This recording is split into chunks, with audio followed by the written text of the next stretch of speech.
I don't know if you can see it too well on my little computer screen, but We can see it. It's kind of hard to miss. My index finger I has a don't like little it. bit of an Remove owie. it. Okay, It's like, no so more. he's got like a heat blister, like a burn blister the size of a dime on the inside of my his God. index Yeah, finger. it looks like I'm holding like a dab of hair gel on the beginning of my finger. It's So you've been up covering fires. I have to assume that this happened during some like heroic display of investigative journalism. He was saving absolutely not. Me wildlife. covering the fires was 72 hours of cowardice. This is from me trying to cook lasagna, and I learned the hard way that the oven mitts at the dollar store are not recommended for that. So I've made They're lasagna made out of of my tissue finger. paper. Yeah, I was gonna say they probably couldn't handle that heat, but you play silly games, you win silly prizes. Well, I mean, I gotta say though, can you sell something as oven mitts if you can't take something out of the oven safely? That's a very good question. They What are probably the have other a ISO maximum standard for oven temperature, mitts? and you probably like exceeded the maximum temperature. Yeah. That is How hot I followed this that lasagna? logic as well. I was like, oh my God. And then I flipped the oven mitt once I like had my finger plunked in a glass of ice water for 15 minutes. I turned the oven mitt inside out and read the tag, and it said the limit was 350 degrees. And I said, Those are some bullshit ass oven That's some mitts. mild temperatures. yeah, I mean, Who I knew? really, that should have been front and center on the price tag. But yeah, no. So the lasagna was $3.75, and it very, very quickly seared through to my finger. So the question is, are they more or less reliable than dollar store home pregnancy tests? They are less reliable because the nice thing is about you really should use dollar store home pregnancy tests. There's Absolutely. no pay like $15 for them at CVS or Rite Aid when they're $1 there, because all they do is test the presence or absence of HCG, which is the pregnancy hormone. So you're really unlikely to get a false positive, and the only thing you worry about is like testing too soon. But they're really accurate. So get those. They'll get those. The joy of having a doctor on here. Yeah. I would like to know whether or not the lasagna made it. It did. Yeah. So obviously I dropped it, but it landed on it it was on my tray, and it landed on the open door of the oven. And so I was able to pull together some other towels and stuff and pick it back up. And yeah, it was totally fine. So that was the I guess the silver lining of my little mishap in the kitchen. I got you covered, man. I just remembered I have these. So like a few months ago, I came up on some of these like industrial strength, like electrician's gloves. The purpose of which, for my purposes, was to be able to pick up tear gas canisters and hurl them back at police officers. But it turned out that basically as soon as I got these, the protests in Sac kind of stopped. So I never really used them. At this point, you might as well use them to pull lasagnas out of the oven, I think. Unless some hardcore kitchen gear. Alternatively, they will protect you from the harsh rays of the sun that are just like scorching us all in Sacramento. So you just wear at least those, your hands, yeah. and your hands are protected at all times. Our sepia sun right now, yeah. So I want to know what I'm assuming this was a 13x9 like casserole dish. Was this glass, or was it because that's the product I think we all need to be like. It was metal. Oh, okay. All right. So it wasn't going to crack, because I was just thinking. No, nothing was cracking. The 13x9 Except glass finger. one. I was like, was that Pyrex? Like what? Like who do I need to go out and buy another one of those dishes from? But yours was metal. Okay. Flo, half my kitchen is things you've given me, so most of what's in this room. It's that one that you got rid of when you got the cute one as a gift. Which, by the way, my mother too. You gave me that knife rack, which I love. Yay, I'm glad. Mhm.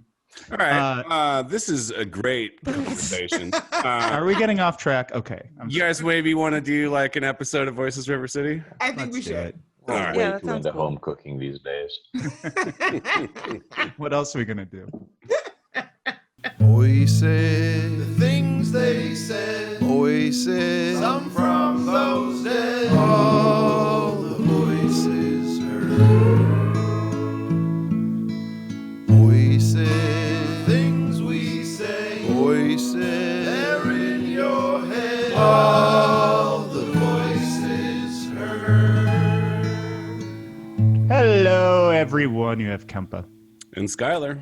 And Shannon. And Flo. And William. I didn't even have to say it. And William.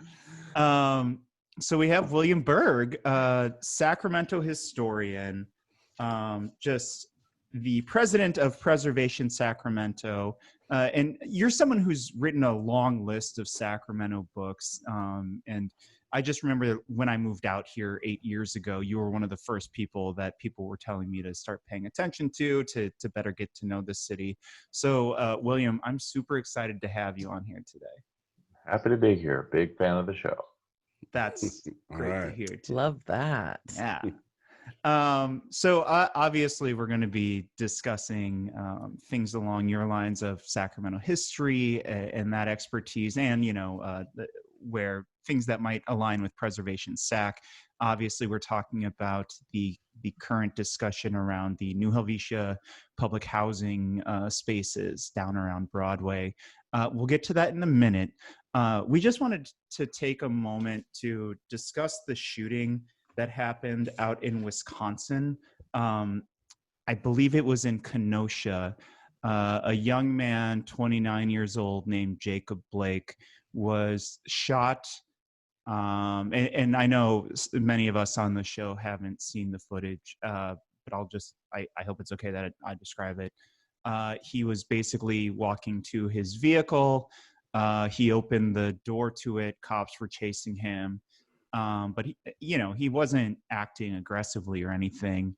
And He was breaking up a fight, right? Is that the timeline? The story is that he had been breaking up a fight. I don't know what happened between him breaking up this fight and walking to his vehicle.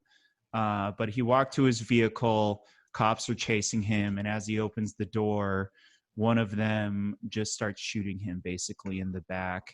On top of that, he has 3 children sitting in that vehicle watching that happen. As it stands right now, he has survived. And there is a GoFundMe. I think we'll link to that in the show notes as well for him. But, this is it's one more of those situations where police feel like they can do this to a Black man, really attempt to take his life in a situation like this. Yeah.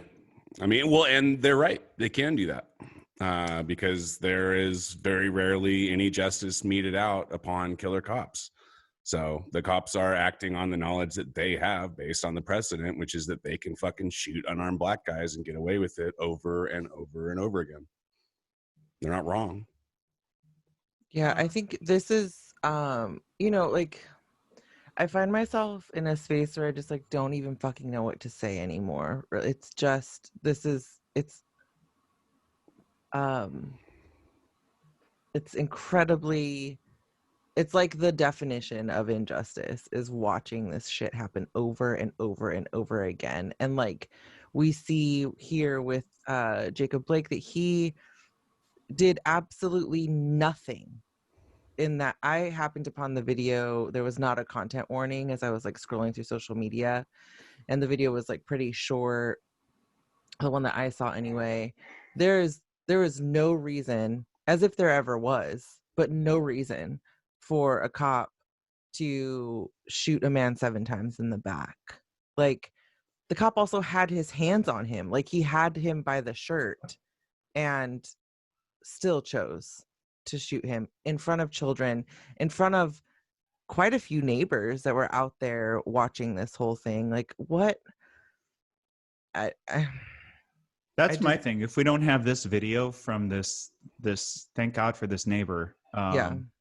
You know, we don't have, or at least for another few months, we don't have this discussion, right? I don't know if Kenosha PD is supposed to have body cams. If they're supposed to have them, do they have them on?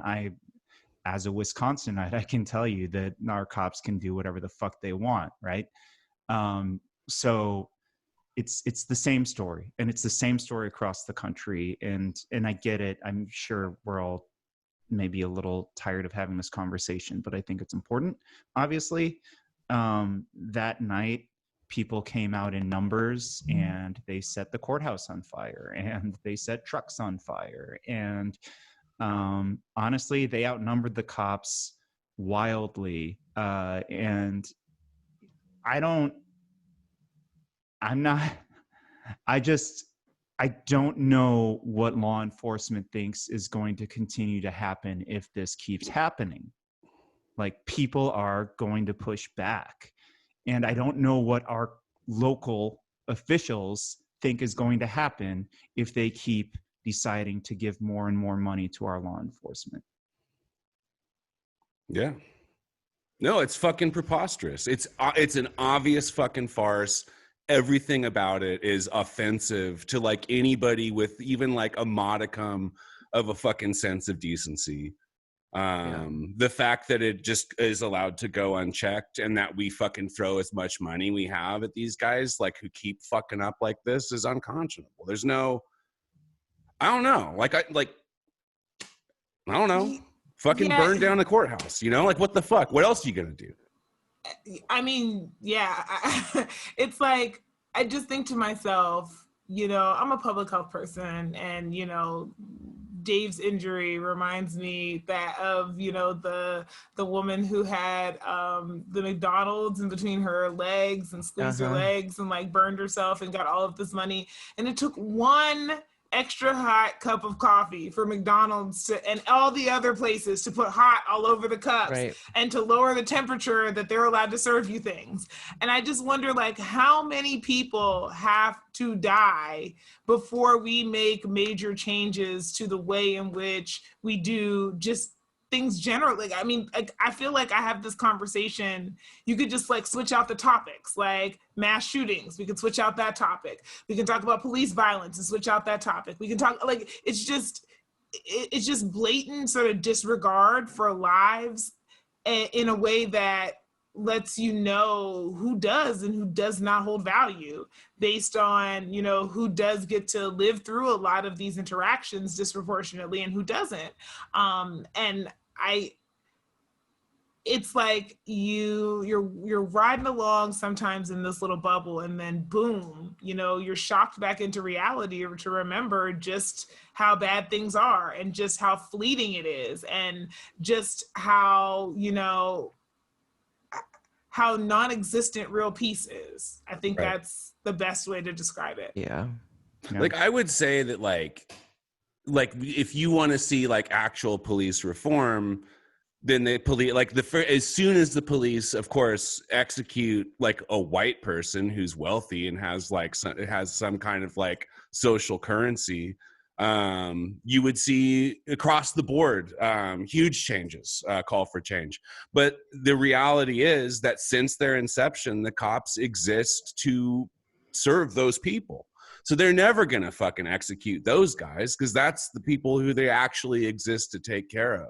The reason that it is always, I mean, I guess not always, but the vast majority of the time it's POC is because the cops, since their inception, the cops' stated purpose is to keep the boots on their necks. Like, that's it. Yeah. They're all like, that's always who's going to get fucked with by cops. That is the lesson. Life is cheap, and Black life is particularly cheap in their view. And they want to reinforce that lesson with violence. Absolutely. Can I add that, you know, these groups, part of the reason that these conversations don't get moved forward, that the way they don't, is because these groups have very powerful special interests. Here in California, the police officers have PORAC, the Police Officers Research Association of California. I believe that's what it's called. It's their lobbying group. And then there is the California Correctional Peace Officers Association. That's the prison guards. That one is so opaque. We have no idea the atrocities that they are committing. So we really need to do work there.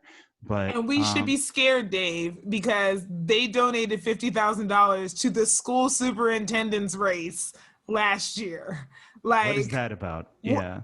Why are correctional officers in any way invested in who is the superintendent of schools in the state of California? Yeah, there is no implication of that isn't terrifying. Like, trying to think of a reason for that donation that doesn't suck is impossible.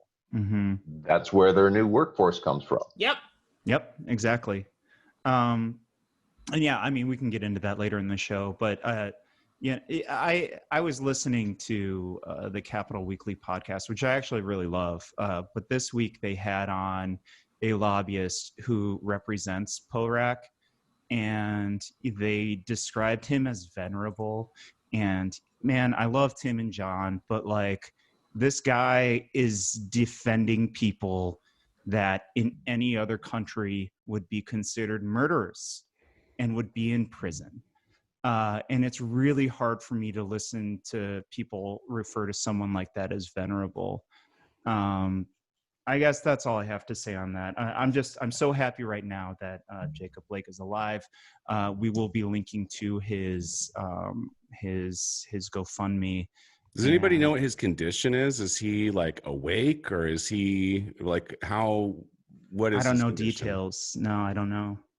That I don't know, because the first time I heard he had succumbed to his injury, so I assumed that rumor didn't come about because he was, doing great, doing super well. Right. I don't know that means he coded or anything like that. I just think like people heard shot 7 times and weren't, feeling particularly optimistic. But so I'm, so I don't know anything other than that, but I'm assuming it's probably quite serious and he's probably not like up and. Yeah, the last I heard was just that he was in very serious condition. Oh, fuck, man. But I don't know what that means exactly. Well, hopefully he recovers fully. Yeah. Yeah. I mean, this fight's not over, and obviously, yeah, let's just keep doing what we're doing, right? But I don't know how to fucking move away from a topic like this, but why don't we?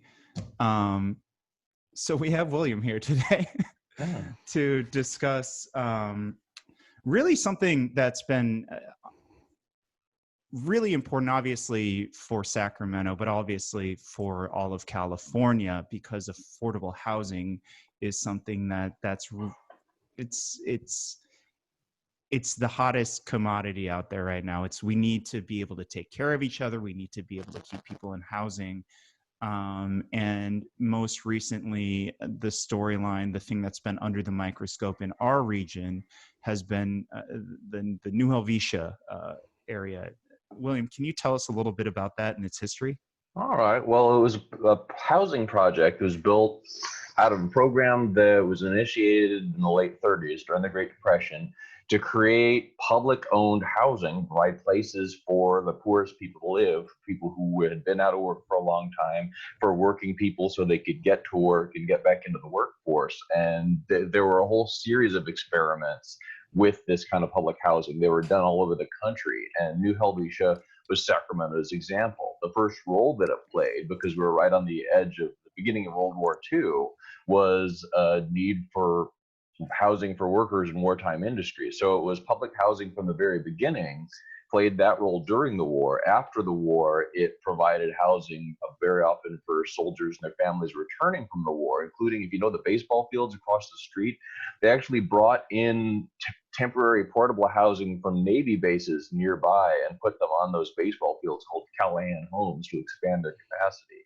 Wow. And then CV Circle came later. If you know Deborah Ortiz, her family grew up in, I think, at Callahan Homes, or she's from that area. But these provided a critical link and a critical form of public housing But up until the early 50s, except for 2 buildings, they were segregated. They were basically all white, and there were 2 units for anybody who wasn't white. And one of the second significant thing out of 3 really to talk about for New Helvetia is it was part of this important federal program, this historic events, and it was associated with Nathaniel Colley, who was the first practicing attorney at law of African American descent in Sacramento, the second attorney, but first one who actually did cases here. And he helped integrate New Helvetia and said, no, this isn't right that you do this. And that really broke the barrier for New Helvetia to be an integrated public housing project. And So also it was designed before by that, a it was only was- Caucasians. It was pretty much all white except for 2 buildings. Huh. Wow. And it was also designed by 4 of Sacramento's best known architects, including the fellow who designed the Alhambra Theater, Leonard Stark. So it was kind of a dream team that designed this housing project using the latest at the time ideas about how do we build a place that's affordable public housing, but is also decent and safe and livable and beautiful. And it's been a success story in that respect. It's not a place that's without its problems or without its issues or without need for attention. And having worked in the social work field, there's never enough resources for that. But the buildings themselves are eminently useful. And there's not currently a plan to demolish them, but there was until very recently, until the program that they were going to use got defunded. And what the city wants to do now is they're creating a new long-term plan for the whole area, which doesn't call specifically for its immediate demolition, but they want to leave the door open for demolition. Right. Even though these are listed historic buildings, listed in the National Register of Historic Places. So let's take a step back. So you are the president of Preservation Sacramento. Can we talk a little bit about what that is, what that's about, and how that ties into New Helvetia? Okay, well, it started out, it used to be called Sacramento Old City Association. It started back in the 70s. People were moving, mostly recent college graduates, moving to downtown and midtown Sacramento just as the bulldozers that had flattened the West End. That's the part of downtown where 30,000 people used to live and where most of our communities of color lived up until the 60s. Is that why our friend Harley always writes about the West End blues? Yeah, Harley and I have been teammates talking about the West End and doing all sorts of events for the past decade or so. He got so mad at me on Facebook because it was like just recently I was like, oh, that's the West End. That's what you're always talking about on Facebook. And he's like, we've been friends on Facebook for how long and you're just figuring this out? Wasn't he a teacher of yours back in the day too? Harley's an old music teacher of mine. He's been a great friend of mine ever since then. Yeah. Yeah, you should have known, man. I didn't know. Known. Yeah.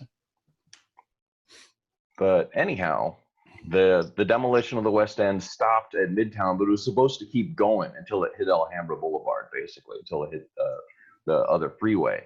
And the people who were moving into downtown realized, well, these houses are beautiful and they're useful, but you can't get permits for fixing up these old houses. And the whole idea of people living out in the suburbs and driving downtown, well, that's stupid. People should be living downtown and close to it. And the thought of our city leaders from the 50s onward was that nobody should live downtown, or at least nobody that they would want to know. Everybody should drive in from the suburbs, and that downtown should just be for offices and maybe for some apartments. And so they started an organization that was historic. So old honey, I'm home 50s suburbia mindset type stuff. Okay. They had these were people who didn't want that. They wanted to repopulate downtown. And they were not interested in displacing those who were already here. The reason why they wanted to live downtown was because it was this mix of both beautiful architecture, but also even after the devastation of the West End, a very rich, very diverse community that they wanted to be a part of and wanted to protect. And fast forward 40 something years, the focus for decades was just on the central city, but Sacramento is a big city. We're 98 square miles, and there are neighborhoods that are over a century old that never even been surveyed for historic buildings, but a lot of history and a lot of stories beyond just that little 4 miles of the central city grid. And so New Helvetia is one of the first fights that took place to protect a historic district that was outside of the central city. Principally, like I said, for its association with public housing, with Nathaniel Colley, and for its architecture. But the reason why that fight happened was to protect the housing for the community that's currently there, rather than seeing them displaced by a redevelopment project that may never allow the people that are there to actually return home. And their home, of course, wouldn't be there anymore. Right. So that was the, and then so basically this is the exact same situation once again. Like this has happened multiple times now. Yeah, history doesn't repeat itself, but it does rhyme, and so that's what we're seeing. So, and I hope this doesn't get you in any trouble, but like Preservation Sac in some ways can be considered political, or it ends up in political battles. It's a 501c4, so we do get involved in political advocacy and things like that, yes. Okay. So let's talk about where we are today with New Helvetia. You've touched on it a little, but let's see if we can't dive a little deeper. You said there was talk and always a fear, right? Always this little itch, this little tinge that like the powers that be will shut this thing down at any time. And I think that when folks are living in low-income housing like that, sometimes it's like, you know, you've seen other things get shut down, you've seen other places get demolished, and you kind of start wondering, especially within your own city, am I next? Is that an accurate description of what people living there have gone through? I think it's an understatement. This is an itch. This is not an itch or a fear. There were plans about a decade old to actually turn this over to a developer called Related Companies to flatten the whole thing and turn it into denser mixed income housing, but it would be privately owned instead of public owned, and so it wouldn't serve the same purpose. And that got changed when they applied for a HUD Choice Neighborhoods Initiative grant to re-envision what was going to be a New Helvetia. And I don't know how many public meetings you've been to, but typically you go in there and there's pizza, there's giant Post-it notes and markers and stickers, and you're supposed to stick stickers on the display of what you like, and then the consultants go back and do what they were going to do in the first place. And if they see some public comment that matches what they were wanting to do, say, look, see, we're responding to the needs of the community because they happen to like one of the things that we liked. Right. But so this is not a new plan, or there have been plans to demolish New Helvetia entirely. And the reason why some folks in the community, Preservation Sacramento was only indirectly involved, but we helped advocate for it. They advanced the National Register nomination in order to identify these as historic buildings, because it's federal project, federal money, and the National Register is created to limit government action, to limit to try and stop things like the redevelopment of the West End, where we destroyed communities of color, destroyed historic places really for profits. And so now we're obliged to look at the effects of our projects on historic places and on those communities. And the city of Sacramento is trying as hard as possible to not have to do that. Yeah. So you theoretical. Color me surprised.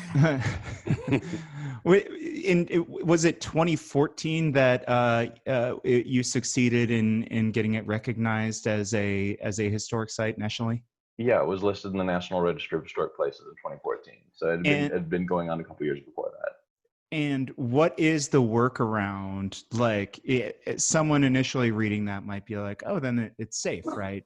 Yeah. What is the workaround that our jurisdiction is trying to do to get the developers to do what they want? It's called a statement of overriding considerations, where you do an environmental impact report and you know that there are going to be an impact, and you don't do an EIR if there aren't impacts. So you say, okay, this is the project. these are the effects that it could have. And one of the potential effects is the demolition and loss of a historic building.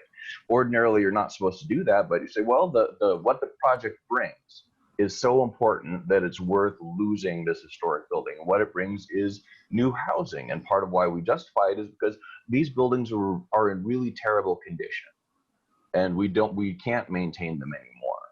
And the problem is that SHRA just went to Department of Housing and Urban Development, to HUD, and they asked HUD, okay, are these buildings in bad enough shape to tear down? And HUD said no. And HUD, by the way, for listeners, is the federal level of sort of making sure that people have affordable housing. Right. Although back in the Reagan era, they declared they were getting out of the housing business. So that's part of why we're losing places like New Helvetia all over the country. And some of them, they can go. Places like the Green Apartments in Chicago or Pruitt-Igoe, they were built as high-rises that turned into human warehouses. And so there's not a whole lot of regret to their loss. But places like New Helvetia, like the Francis Cabrini townhomes in Chicago, my hometown, these were built, like I said, at a more human scale. And so they're generally in better condition. And so the loss of those places is what's even the greater loss. There's a historic loss, but also the loss of existing viable housing that could be rehabbed. And they don't like the idea of rehab. They don't want to do it. And if that statement of overriding considerations is left in, then essentially SHRA and the city have an asset where the ground underneath it is more valuable than the building on top of it. So there's very little incentive for the city to be good stewards of that asset other than just minimizing the complaints from their residents. And that's a slumlord. So, I mean, you mentioned, the cost of the land being so much higher than the cost of the buildings. And you also talked about like the cost of upkeep versus like, just completely demolishing. I guess I'm wondering, along the way, it seems as if there's a lot of deferred maintenance that's happening on these spaces where it's almost like an intentionally, sort of kicking the ball down the road until things are so bad and so expensive, instead of doing it when it was just a little sort of routine maintenance along the way. I'm curious your thoughts on that sort of being used as a strategy, or is it really just too expensive to keep some of these places up because the materials change and that sort of thing? Yeah, it's something we've seen in the private sector for a long time. The term that we use is demolition by neglect. You just kind of let something fall apart until, oh gosh, it's too badly broken, and so we have to replace it. Mm-hmm. Now, but the thing is, there has been some replacement. There has been some maintenance. Their windows were replaced about a decade ago, so they don't have just the leaky windows. They had some electrical work, and a lot of that work can be done. They're actually, because they're historic buildings, it would be easier to do things like get historic rehab tax credits, which were used in a lot of other affordable housing projects like Wall, like the Bellevue apartments on 8th Street, to help offset some of those costs. But that would mean acknowledging and making use of the fact that they're historic buildings instead of trying to sweep the fact under the rug. So SHRA really hasn't done a lot of it, and they're trying to avoid it. I don't know if you all saw, there were a number of not just community activists, but also women in the region that like do some like wildly important work, like homeless advocacy services. And I suppose within this group, there is an incoming city council member as well. They did sort of a photo shoot down there at New Helvetia where they all dressed up as Rosie the Riveter. I believe that's a nod to the World War II era kind of spirit of, taking care of each other, right? And like keeping housing like this. So there are still concerns walking into the city council meeting, which is, I guess we will say today, the day of publishing the podcast episode.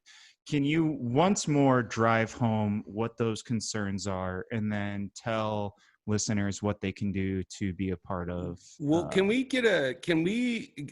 I could use a little clarification on exactly what it is that's being proposed at the city council function tomorrow, because I've been kind of reading through this stuff and I can't really get my head wrapped around a clear thing that's supposed to happen. I'm hoping somebody can help me kind of get that cleared up a little bit. Oh, I think it's William's our supposed to guy. be hard Yeah. to understand. What's being proposed is a specific plan, not just for this area, but for the entire neighborhood. Pretty much everything from the cemetery all the way to the river. And it's a broad scale plan of here's what we have generally planned for this neighborhood for the next 20 years. The Central City just finished this specific plan about 2 years ago, and that had some specific goals. We talked about, okay, here's where opportunities for new development are. Here's parking lots. Here's buildings that, like 70s buzz boxes, that even the most ardent preservationist probably isn't going to want to handcuff themselves to. These are places where we can grow. Or we just did a historic district plan where the city said, well, we still want to grow in historic districts, so here's how we can put infill within our existing historic districts. They didn't want to do that with this. They acknowledged these buildings are historic, and one option is to just leave them and not touch them and not do anything. But here's this other option where we could demolish them and do this entirely different roadway plan. The roadway plan is basically the same one that they came up with in 2015 with a couple of tweaks. And it's designed around having lots of auto access through the middle of the property. And also when you break it up into blocks, you make it easier to sell to developers because there's lots of roadway frontage. Developers don't like to build into a neighborhood where there are no roads. So that's really the key point. But this general plan is supposed to be general. And that's one of the things they're emphasizing is, oh, this is just a set of options and we want to have maximum flexibility. But the idea is you don't want to have flexibility in a regulatory environment. You're going to hurt a historic place. You need a good reason to do it other than just, well, we wanted to have our options open. If that's the case, then a regulation isn't a regulation. It's an option, and that's right. That's too broad. So what we've been asking people to do is ask the city to remove the street map that they proposed, to remove any reference to demolition of New Helvetia, and instead say we don't want to demolish New Helvetia. It's an important place to the history of our city that's worth being protected, and we're asking the city to include creating a local historic district. One thing a lot of people don't know: listing in the National Register doesn't prevent private property owner action. It's intended to govern action. Like you said, local governments, cities and counties, are the bodies that create historic districts that limit what private property owners can do. They also come with their own set of incentives, but there are statements that this is a place the city feels is worth protecting. And that is also a message that would go back to HUD, to the federal agency that controls this, and says, okay, the city of Sacramento feels this property is important and prioritizes its preservation and maintenance versus its demolition and conversion into something else. I think the other part of this that comes to mind for me, in addition to preserving the history that exists there, is thinking about the negative impacts to the community in terms of failing to protect public housing, and guaranteeing that low income or poor people who have been able to access safe, secure housing for decades upon decades lose that if they decide to demo or even just like rehab, right? Because what we find with public housing is you demo or rehab spaces and people have to move out, but they're not given any alternative, right? They lose their spot. And I think for anything that's built is not affordable for those folks anymore. Right. So like, especially, so thinking about New Helvetia, right up the road is the mill at Broadway. These new, like chic, modern townhomes, right? That are going for like what, $3,000 a month in rents, or I guess you can buy them. So whatever. I mean, They're expensive for what you get, though. In terms of like what you pay for square foot, those places are not cheap. Right. So like so you've got that spot, right? That's like, then folks are looking at New Helvetia and they're like, well, that place needs to get fixed up, right? Because it's like they feel like it's a blight or whatever the fuck, which is such bullshit. Yeah. And I think that the thing that I think about as I'm listening to this is the amount of time, energy, and investment people who live in those homes at New Helvetia have put into getting those units for themselves. Public housing is not easy to secure. It takes years. Mm-hmm. You get on the list and it takes years. And it's also not easy to keep because you have to over and over and over annually prove that you are still eligible for that housing, right? Mm-hmm. And as Flo has mentioned before, you're often living in a housing situation with like, maybe it's leaky windows or holes in the wall or a stove that doesn't function properly or a fridge that doesn't function properly. And you're just at the mercy of the landlord to fix those things. In this case, it's SHRA, right? And so that's a county entity. And well, we know how good they are at prioritizing people.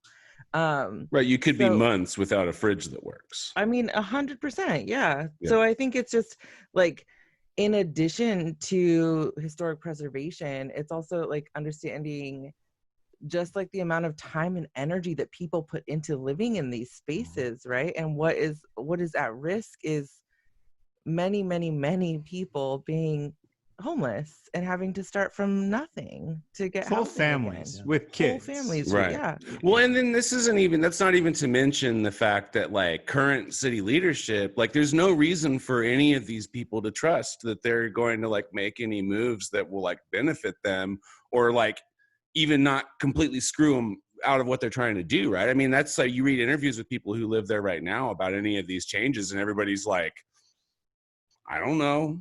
Like, it doesn't seem great. Who the fuck knows? It's all up in the air. And like, so far, like, this isn't city leadership that seems to give that much of a fuck about people who need stuff like public housing. So I don't blame any of the residents for being like super fucking skeptical about all of this, you know?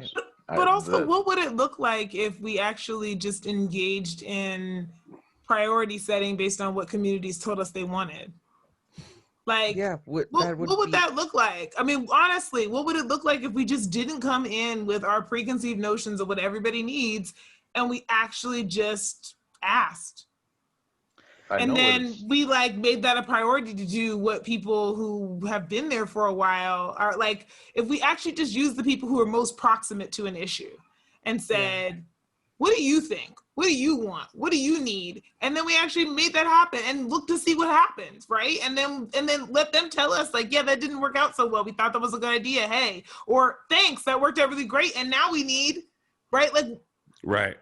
I guess the thing I've been struggling with a lot lately has been this just notion of, and I don't mean this because of necessarily the actors, but because this is sort of how it's always been described to me, is like the white savior syndrome, because that's what happens in movies, right? Where the white savior comes along and says, I know what you poor, kindly people need, and I'm going to come in and give it to you. And the townspeople go, yay, right? And I just like, I've never seen that actually play out in real life, but also, why expend all this mental energy when there are people who actually live there who can tell you what it is that they need and want? And then why not just do that instead of trying to impose your will on people? And I'm really trying to understand why that's just not a thing we're willing to do. Right. They pretend to do it. The meeting I mentioned with the pizza and the Post-its in 2015, residents of New Helvetia and CV Circle were there. And they sound a lot like Skylar's take on it, where they were there, they were asked, okay, we want to know what you think. We want your ideas. We want to have your vision become part of the future of this neighborhood. And people there were just, I don't really buy that. They were very skeptical but very kind of flattened, going, well, I'm not going to be able to stop whatever they want to do. So I've just kind of got to go with it. And I don't want to rock the boat because I'm sitting in it. Right. And yeah, that's a very, very common Power thing to do in dynamic. this situation. Mhm. It's a power day. Yeah, the people, everybody in the room has more power than the residents. And so they feel like they feel disempowered, despite the fact that they're being told that we want your opinion. What the consultants want is their opinion. Yeah. I think, Flo, you talk about this a lot in previous episodes about, Daryl will come to these folks, Daryl Steinberg, our mayor, and say, what, I'm listening. Caw. I hear you. Caw. I see you. Caw. And, and he claims that he's listening, but then at the end of the day, he enacts what he thinks is right. It really isn't about what people are actually saying to him. Right. And I think a real element of that is, if you're poor, they think you've made the wrong decisions for yourself. So you must not know the answers. Right. And so they're going to make things work for you. Right. Instead of doing the thing where someone identifies what the issue is and then you constantly come back to them, because that's how the trust is built up. So someone points out an issue and says, we need this. And you go back and say, okay, what I heard you say was you need this, right? And people go, yeah. And you're like, okay, well, maybe, here's what are you thinking? Here are two ways I think we could do it, but what are you thinking? How do these work for you? Is there something else that we're missing, right? So it's not necessarily coming back with a blank slate of like, please, people, do this free labor for me while I collect a paycheck for it. Like, that's not what we're saying. I get you're elected or you've been hired to do a job, but it's about, before you take that job, making sure you're the right person to be able to do this, or should it be somebody from the community who can just be paid to do all of this work, right? And then B, being able to say, okay, what is my job? My job is to come back and fill in the blanks and help people get from, whatever the issue is, to backtrack to wherever we are right now.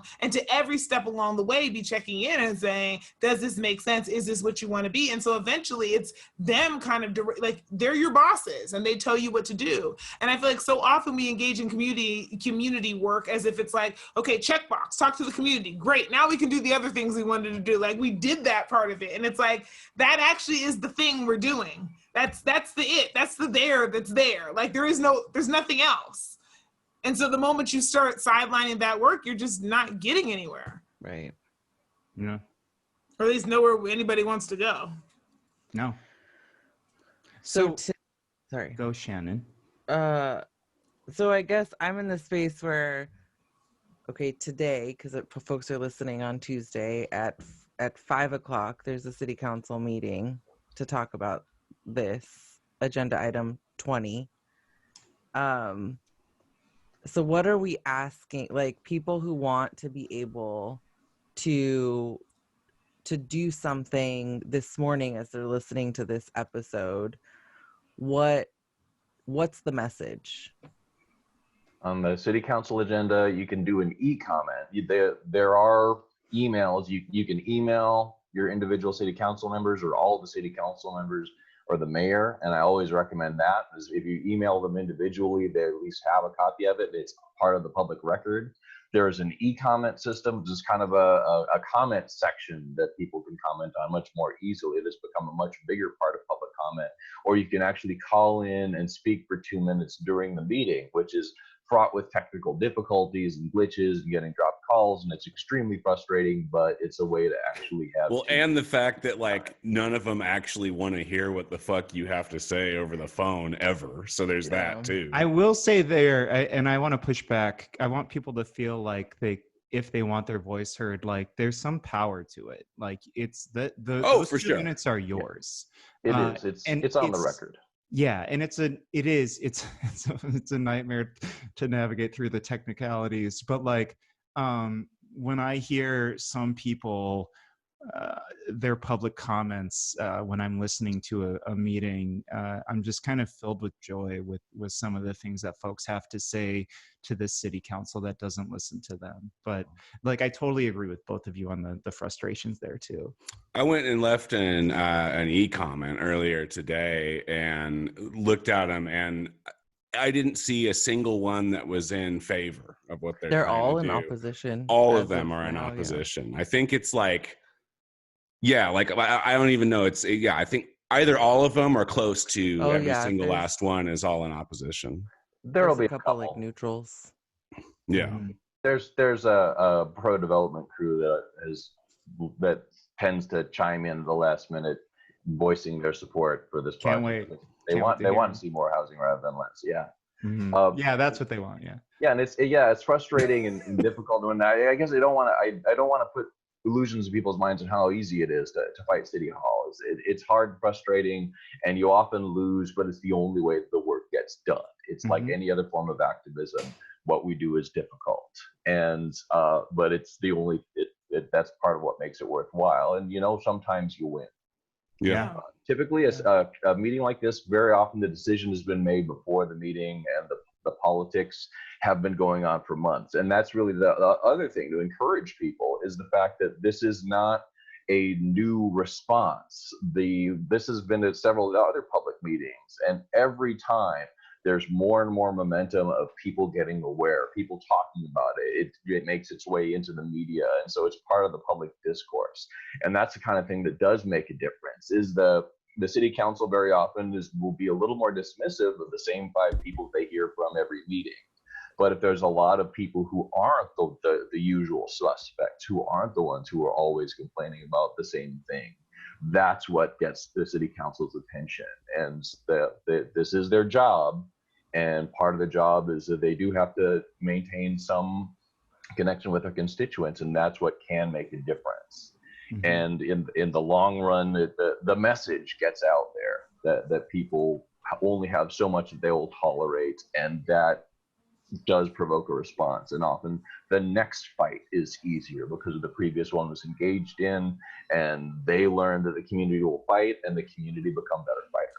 Yeah, I think increasingly we're watching a popular movement too in this city, and it's been really encouraging to watch. And you're right. I mean, sometimes we lose fights, but like you're watching a swell happening right now that I think is very exciting. I hope I don't get too ranty, but I just want to build off what Shannon was saying about the mill next door. This is to the west of New Helvetia, the public housing there. To the north, just across Broadway, there's a lot of very nice condos that have been built. To the east directly, there is obviously the cemetery, this beautiful historic cemetery, but just around the other side. And then if you follow the road south and then east, you end up in Land Park. North and South Land Park. And I just want to say that like these are all very moneyed communities starting to surround these folks that really deserve to have their homes defended. And I'm just going to give a little anecdote of a friend of mine who lived in Land Park. And there were some kids from that, this nearby New Helvetia neighborhood that were over in Land Park, knocking on doors and saying, hey, do you have any chores we can do for you? We want to get some extra money. And neighbors started calling the cops, not the cops, they called the security company. They call private security. Security company. These entire neighborhoods employ private security, both South Land Park and now North Land Park. And they basically do it when they're like, when they think someone who doesn't belong in their neighborhood is in their neighborhood, right? So if you're experiencing homelessness, you're going to get hassled the entire time. But if you are a kid, this kid, a person of color, right? Going through this neighborhood, just like, hey, these are the nice houses. Maybe they have some chores for me, right? Like maybe I can make a few bucks. They literally have neighbors. My friend opened the door when the kids were knocking on her door, and the next door neighbor was like, these people were casing my house and yelling, and my friend basically invited the kids into her house and was like, that's really fucked up, like, and like got mad at her neighbor, told her to go away. But like, this is the way that people, these rich folks in these neighborhoods, this is the way they defend their neighborhoods, right? They're not members of the larger community. And so they do want what's going to what basically city council will be fighting for. That's what they want to happen to New Helvetia. And it's really incumbent on all of us to fight back, defend them at all costs, because it's just really unconscionable shit. Sorry, I hope I didn't get too ranty there. Yeah, and one thing to say is that the nomination that was done by people who lived in the neighborhood. So they were coming from a different perspective within Land Park. When I was really just starting to get involved with that area, had a meeting with a builder who told me that, that there's plans. This is before the mill was built or anything. He said there's plans for all these other neighborhoods nearby, and nobody's going to want to live there if the projects are next door. And of course, he's wrong. The people who bought in the mill, the people who are buying at the condos across the street, they will buy if the projects are next door, partially because it's a beautiful space.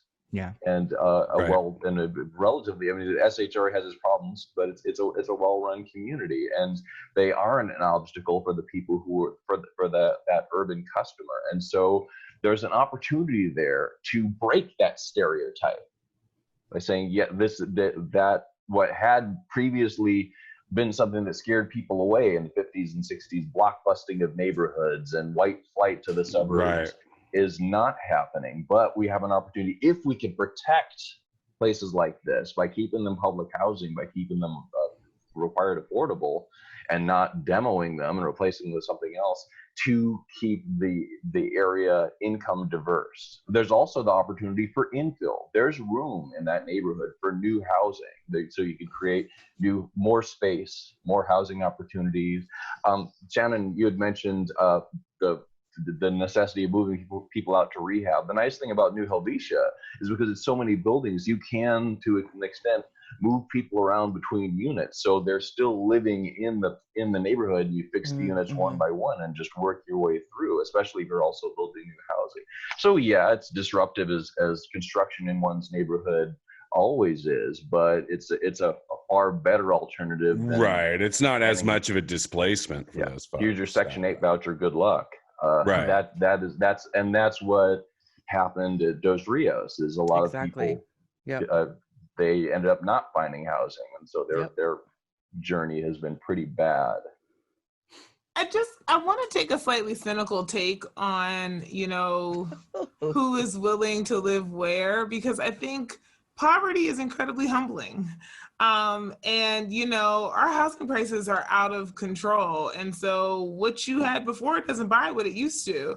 And so suddenly you become as, choosy as your options. And so while I'd like to believe that, there are a group of people now who are not, who are interested in trying to find, if they're on the market to buy, trying to find homes without having to completely turn over another neighborhood. I also think that there is this phenomenon where, because so many people buy housing as if it's a commodity, then you have to look at it as this asset that you're hoping to appreciate and value. And so I think people buy low to sell high. And so immediately you kind of come in, and then the next thing you know, you're saying to your neighbors, we got to get rid of this blight here because I got to get my return on my investment. Instead of thinking about this as like, wow, I just have permanent housing. And so I am now able to move in this space with some level of security, but I'm not looking at my house as this asset that's going to appreciate and value, and therefore I have to do everything around me to make sure that takes place. And I think that's a mindset. And I think the more that you take on the mindset of not being neighbor, but of being consumer, the more you start to take on the approach of like, well, I need to call customer service because I'm not happy with the service that I'm getting here, because you're a consumer as opposed to a neighbor. And I do wonder about, the safety and security as income inequality increases, of the people who end up in these neighborhoods but didn't really want to be there and still have that mindset of this being a commodity. Yeah, it's almost as if it's like a bad idea on its face to take something like housing that's like a human necessity that all of us need, buy more of it than you need and then withhold it from people in order to turn a profit in an area where there's a giant housing crisis and an issue with a ton of unhoused folks who don't have the things they need. Flo, it sounds like you think that maybe that's not the greatest and most sustainable system. No. Based on what we're seeing. Mm-hmm. No, it's not. It's Perhaps absolutely it not. should be a human right. Sure. Perhaps Right. it should be a human right. Housing, a human right? But even perhaps while we're engaging in it, we could, I mean, I think there are ways in which, you know, for those of us who say we're anti-capitalist, to engage in that practice, which is like choosing neighborhoods where we want to actually be good neighbors and not viewing our homes as assets. Right. And I think that's a really small way that we can engage in that process, is like being a real neighbor, coming in and saying like, I'm going to buy a home, I'm going to stay, and I'm not here to extract as much wealth out of this as I can. I'm here because I live here and this is a good way for me to be able to stabilize my own housing costs. So, you know, so I'm able to stay here. And that's it. Like, that's the way you look at your housing, as a need that's been met, the same way your utility bill gets paid every month. And no one goes into your utility bill going, I got to extract more value, right? Like, you go into it like, yep, it's a thing I need and I pay it and I move on. And I do think that's something it's a charge to me that we don't just sit back and go, oh, the capitalism, well, it'll never go away. Like, there are active ways that we can also, while trying to survive capitalism, also push back on the mindset. And one of those is being able to push back on this notion that our homes have to generate wealth. And I think the more privilege you have in this space, the more you should be willing to take on that mindset, if nothing else, of not hoarding something that is a basic necessity and treating it as if it's something, you know, that should be regulated by a market and available as such. Absolutely. And I think it's a common misconception too, that just because you know how to capitalism, like, it doesn't mean you can't be a great anti-capitalist. It's fine if you know how to build wealth, and it's fine if you know how to like navigate. Just, you know, make sure you're on the right fight and make sure you're doing everything in your power to fight class struggle. And if you're not going to do that, make sure you have some private fucking security in your neighborhoods. That's right. Say that. Bring on insecurity costs. We had a positive thing, but also that's. I think it's like, also what I'm hearing in this conversation is like, we need people who are in North and Southland Park who can see New Helvetia as their neighbors and not as a blight on the community, to like rise up and say and fight that like asset building, right? Or that like smearing of that community. But we There's also a couple there. I have some Yeah. plants in their private Facebook groups. Well, we need to get at those folks, Yeah. and also get at like the businesses on that Broadway corridor, for, you know, for those folks to speak up, and people who are homeowners, renters, everybody in the Southside Park area, because that's just on the other side of the baseball fields, right? And Right. that's still, those folks are still part of the community. Like, also these neighborhoods that are surrounding, to speak up, you know, because this isn't an issue that only affects New Helvetia and like CV Circle and like the folks who are going to Leotata Floyd. This is something that affects that entire, this is really like, just sort of like, you know, getting back to community. This is Sacramento and we all got to give a shit about each other right now. So if you live in like this like general downtown Broadway area, just like fucking speak up a little bit, because really like what happens when people lose their public housing is fucking horrible, and the numbers of people experiencing homelessness are on the rise anyway. And if we lose more of this like this is historic Sacramento in a way that is like, there's some real like rad like civil rights stuff that could be lost if we don't protect this housing joint. because I can't think of the other word. That's the great thing about historic buildings is that Community? they tell a story, but they're also useful. They're places for people to live. And one thing that you touched on, okay, the term blight, all it means is this building isn't worth as much as I think it should be. And what New Helvetia represents is public housing, housing that is owned by the public for the good of the public, decommodified housing, exactly the same thing we're talking about. We have an example right here, and the city's plan is, let's see how quickly we can demolish it, turn it over into private hands. Yep. We want to do the opposite. We want Disgusting.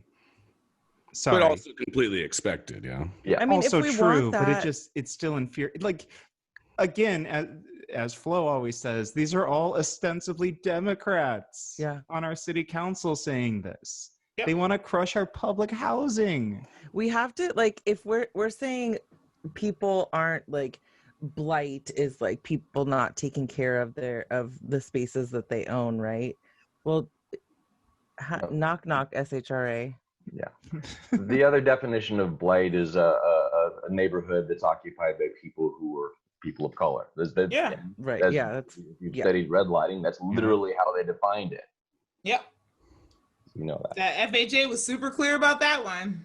Yeah. I was wondering if we really drove home the racist undertones of all of this shit enough in this episode. We could do many episodes, multiple podcasts on like racist housing issues, not just 100%. in Sacramento, but all over the fucking place. Yeah. And like how those things are not things that happened decades ago and don't exist anymore. We still 100% exist in the aftershock of those things and have changed really very little about how our neighborhoods were organized decades ago. Yeah. So we can get into like some real shit we could talk about like the history of like racist housing in Sacramento and like the present racist housing practices that exist when we're putting people experiencing homelessness into specific neighborhoods, like, into master leasing housing situations. It's like, let's make sure the people with the right skin color go into these certain neighborhoods. Like, fucking housing is racist as shit. And even the way that we curate the entire experience you have while you're in that community, right? Yeah.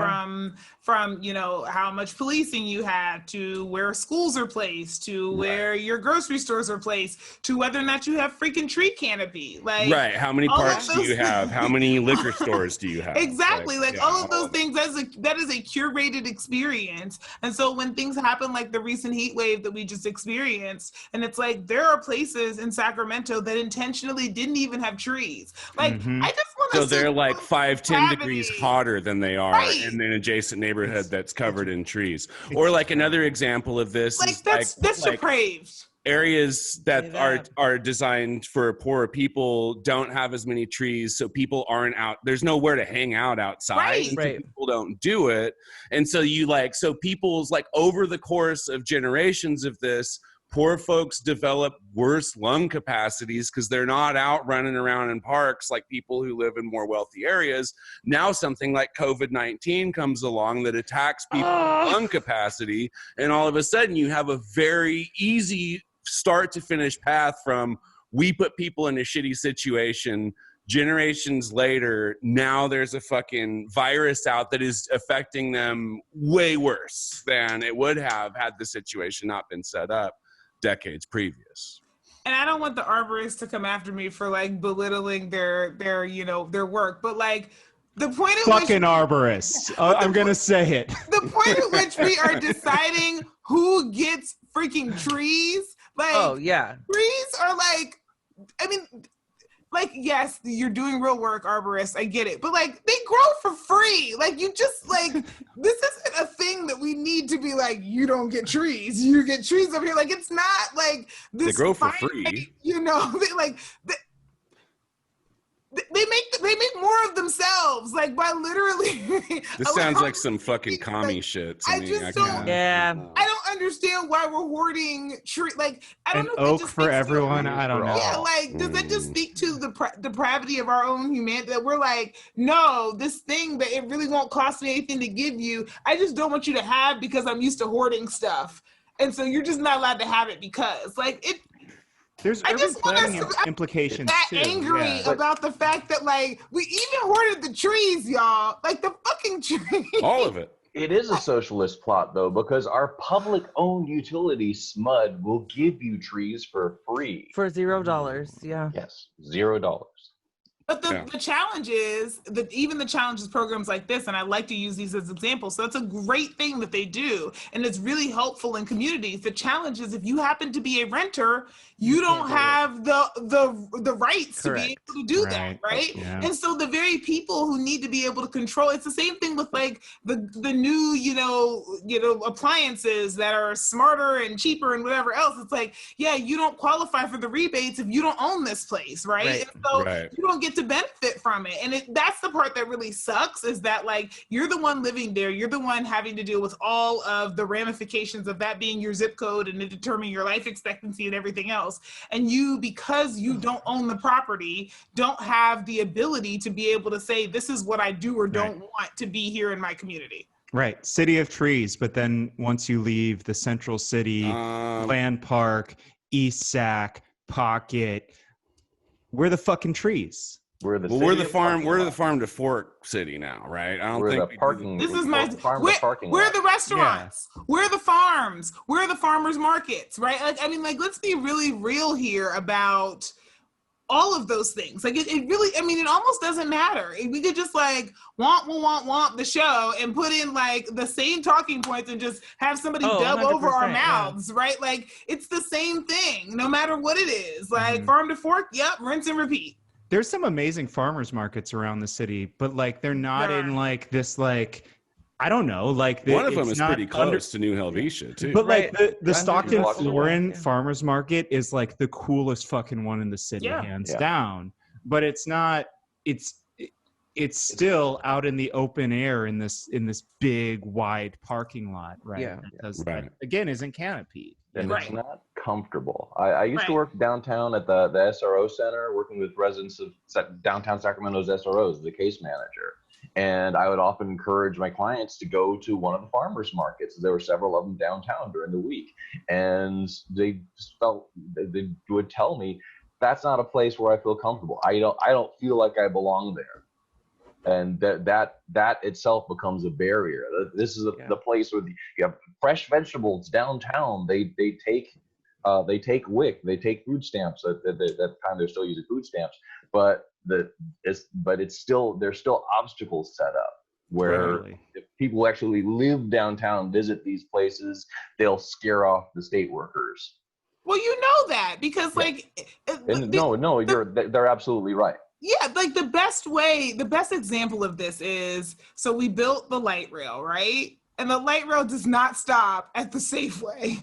And it goes right by it. And there's like even a place that has a natural like stop. It's like, here is where you were supposed to build the thing. And they're like, yeah, we just won't build it. Just keep driving. Like if there's ever a sign that you don't want people to be able to be in your community, it's having the light rail drive by the only grocery store downtown and not stop. Right. Well, that's Petrovich. He didn't want his Safeway to be anywhere near the light rail stop, and that's why it was as far as possible. But although on the other hand, the Sacramento Natural Foods Co-op, right next to a light rail stop. Right. Yeah. So friend of the show. But they moved to be right. They moved to be next to the light rail station as well when they expanded. But like they weren't even built there. Like the idea that you were that we're just gonna skirt around you and not put the obvious stop in there is a big middle finger to people, and people rightly read that as I'm not welcome here. Yeah. Absolutely. Can I do one last question? Like, William, we've chatted in little bits and phrases over the years on this. Actually, can we first comment on your shirt? You are wearing the Caucasian shirt. Caucasian shirt, yes. That Britta Guerrero had. Britta Guerrero, when I saw her on the show, I already had the shirt, but I said, if I'm ever a guest on Voices River City, I'm gonna wear that shirt too. Hell yeah! All right. And now it's a running thing. Yeah. So basically, it's a joke on the very racist Cleveland baseball team. that has an indigenous man that's very caricaturized, right? But on the Caucasian, it's these like silly white features with blonde hair, and there's a dollar sign. dollar sign over his head. I love it's it. perfect. Yeah. My second question was, you and I have talked a little bit about public housing over the years, and I go a little bit nuts about why aren't we talking about public housing more? Why isn't this on the tip of everyone's fucking tongue? Can you answer that for me finally? It's because we turned away from it and talked a little bit about Pruitt-Igoe and green apartments and other failed mid-century experiments, basically because they built the projects and as they were demolishing the neighborhoods and said, oh, well, we demolished your entire neighborhood and ruined your family's businesses and tore your community apart, but here's this building you can live in, and look, it has a lawn. And then they didn't maintain the buildings. There were experiments with social housing and public housing, the form that we see in New Helvetia in the 30s during the Great Depression. There was kind of a window there for a certain level of socialism in American society. That window closed in the 50s, and it's only ratcheted more closed. In the 80s, Reagan's HUD secretary says, we're getting out of the housing business. And then SHRA basically is getting out of the public housing business. And there isn't a huge impetus within those who currently are in power to return to that model. And we're just now starting to see, I've heard you use the term BIMBY in the past couple of episodes. People like the San Francisco housing activists, people like Shanti Singh are talking about this, and it's starting to become a dialogue, but the volume on it needs to be turned up a lot louder. And there are other alternatives like community land trusts. Again, that's something that our incoming new city council member helped spearhead. And one of the ideas that has been floated is why not? We can say her name, Katie Valenzuela. Yeah, Katie Valenzuela, yeah. but why not have New Helvetia be a community land trust building? Yeah. And of course, because it's totally antithetical to the ideas of capitalism and the ideas of people who provide the most funding for most city council and mayoral campaigns.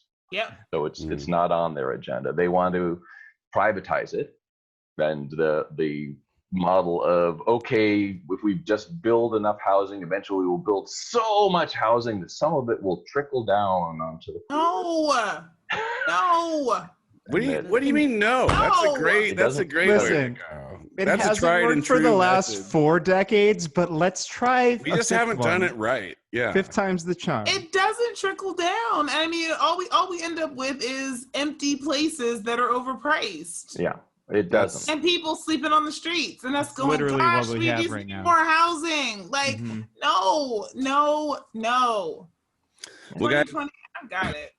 No. Speaking of tenuous economic circumstances, Skylar. I don't want to bring the level of the show down, but I feel like as my good friends and podcast co-hosts, I need to be upfront with you that I've lost my job. And committed fraud last week, Skylar. You committed fraud. I didn't think you would find out about that. And I couldn't think of anybody else's identity that would be better to steal. I'll work it out. I'll get it all sorted out. Don't you worry, Flo. Yeah, Skylar's on just it. relax. I'll take care of it. So You're the only found out, homeowner on the show. Listeners, I found out earlier today when I got an email from my finance and admin staff that apparently someone filed an unemployment claim in my name last week. And yes, my big mouth does get me in trouble, but I still do have a job. And so I was like, oh my gosh, how did this happen? And then we realized it's Skylar. No, Skylar see, I was out of town when all of that went down. I was somewhere else when that was going on. So I don't know. I don't know anything about it. You definitely Okay, can't Skylar. do that via the internet. All right. Yeah, exactly. What I do know, is that in addition to not going to work and stealing the identities of my friends for financial gain, what I love more than anything in the world is to read perfect takes. Yeah. And so I've been doing quite a bit of that lately. But I'm wondering if anybody has maybe like a sort of a centralized distilled kind of place where I can go where I don't have to wade through a bunch of whack takes, where I can just go immediately for the creme de la creme and forget all the rest. Anybody know about a website or anything like that that I could go check out? I can take this one, guys. Thanks. Thanks, Skylar, first of all, wow, what a state we are in that that you're going through this, and that it's taking you until today to tell us about this. So thank you. It's all right. I found out a way to make it financially viable, but I can't talk about it right now. Okay. I'm going to respond to your question with a question of my own. What's blue and white and red all over? Oh gosh. I like How long where have you this been is thinking going. about that? How long? How long have you been sitting on that? Like 30 seconds. It's my communist website, voicesrivercity.com.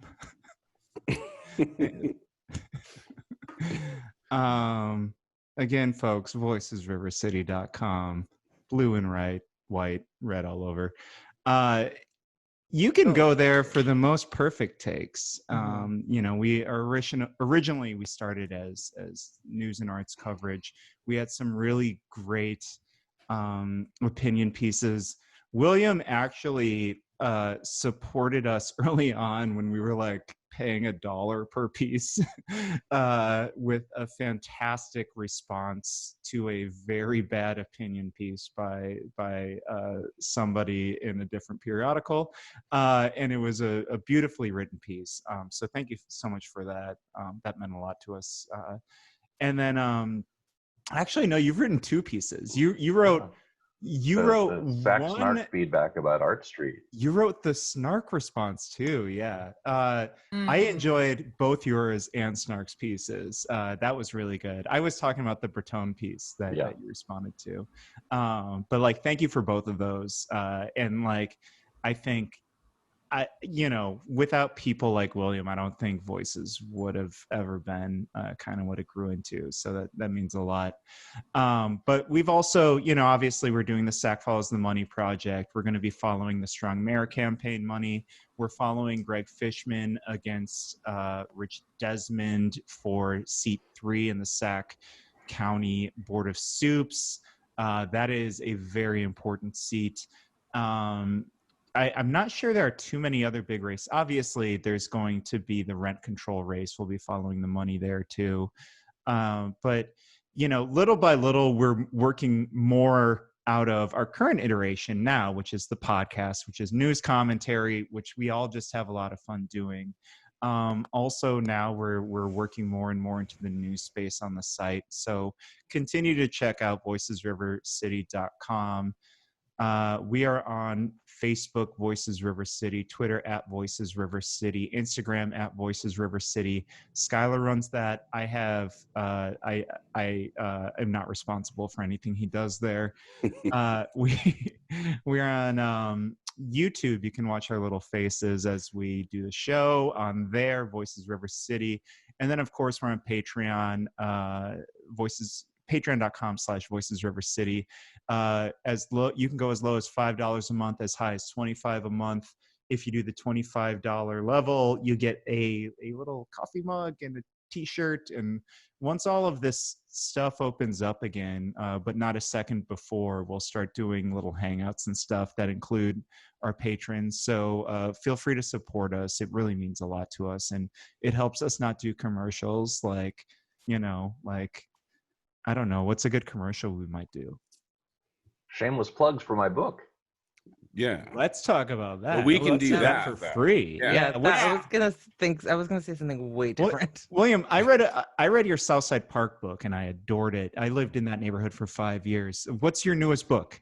The newest book is Wicked Sacramento, which is about the West End, that neighborhood that we talked about. And a lot of it were stories that I had hoped to include in other books, but couldn't fit and more of the personal stories. And a lot of what we talked about tonight, things like New Helvetia, that's in one of my earlier books, Sacramento Renaissance. And in between those two, I wrote about Midtown Sacramento, and that's where I talked about things like the early days of Sacramento Old City Association and early concerns about gentrification and the response to redevelopment.